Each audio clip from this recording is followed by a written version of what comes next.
situation for one Enfield couple has left them scared and confused.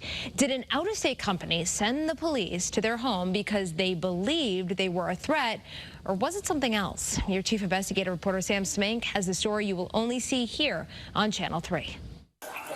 Coming out. The call to Enfield 911 described an active hostage situation. We're a mortgage company, and I just received a call from one of our supervisors. They were just on the phone with a borrower who is threatening someone in his home with a gun. The caller says the man holding someone hostage is Chris Olivo. It's June 4th, 3:15 in the afternoon. Police race to the scene, only to find the call is not what it seems. Chris Olivo is hundreds of miles away. Well, I'm on my way to Philadelphia right now. I'm a truck driver. The only one home is his girlfriend, Carol Falkowski. I'm home taking a nap with my dog. I thought I was going to have a heart attack. Oh, no, you're not in trouble. And about 5 SWAT members went into the house and searched my home. Is there anyone else inside? No, dogs. I could have got shot. My dog could have got shot. You know, if I moved the wrong way, I was scared. Police say it looks to be a game of telephone at work, but because of the rise of what they call swatting, they have to take these calls very seriously. We're continuing to look into exactly what it is that occurred there, including the possibility that this was a swatting call, or perhaps there may have been miscommunication between the people that were involved in this incident. Enfield Police Chief Alaric Fox says either scenario can be dangerous. Clear. These are always scary, high-risk, high-pressure situations. Officers have to respond, and I'd have it no other way. Though he admits they've never had a call like this. According to this police report, the caller worked for a company out of Illinois called Mule. They are a third party that helps banks with the foreclosure process. Hours after the SWAT incident wrapped up, the caller explained to police that Olivo's home was in pre-foreclosure and that another employee had been speaking to Olivo earlier that day. They stated that Olivo was angry and not cooperative on the phone, and at one point Olivo began making comments along the lines of, "If someone steps onto my property, they are going to get very hurt, and someone may get tied up and thrown in my closet." The employee said Olivo alluded to having a weapon. That's crazy.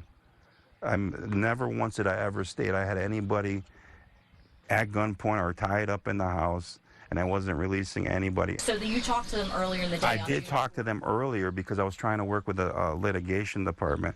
I did tell them that nobody should come on my property, and I put no trespassing signs up. There's one on the tree there. I got one on this side of the house and that side of the house, and they're the ones who prompted that. The employee goes on to say that because they couldn't get in touch with a contractor scheduled to deliver a notice later that morning, they called Enfield police to relay the threats.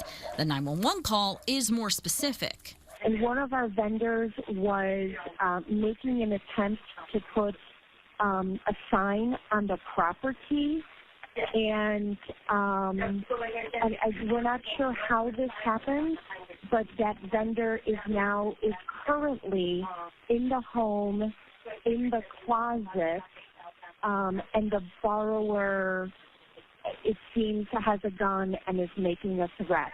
Do you even have a gun? No, I have dogs. They were very specific on the phone that you had a gun, you were threatening, you were holding someone hostage. That's what I'm saying. Not once have I ever stated that I owned a gun to anybody, any way, shape, or form. Why do you think they said that? Because they want our home. These people told me point blank that they're not willing to work with me, that they want the home. We emailed Mule at least 7 times, and we left several messages for the person who called 911 and the company. We have not heard back.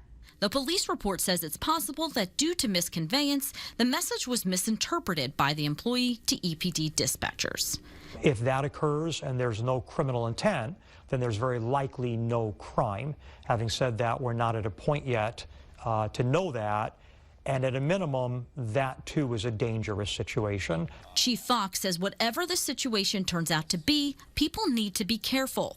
We want folks to call. We're never going to discourage that. We want them to do the best they can in telling us what it is that's occurred. But certainly the more accurate the information, the better it is for everyone. Volkowski and Olivo know it could have been much worse, but are grateful for the police and hope more can be done. I feel the person that made that call should be held accountable. I mean, that was a pretty scary day for me, anyhow. I'm very heartbroken about how this bank handled this. I don't need anybody in my house getting hurt and let up my animals, my loved ones, for a couple bucks. That's so stupid. Enfield police call this an open investigation. Carol and Chris say they haven't spoken or received notes or notices from the mortgage company or bank since this happened. We will continue to bring you updates as we learn more. Your chief investigative reporter, Sam Smink, Channel 3 Eyewitness News. Sam, thank you.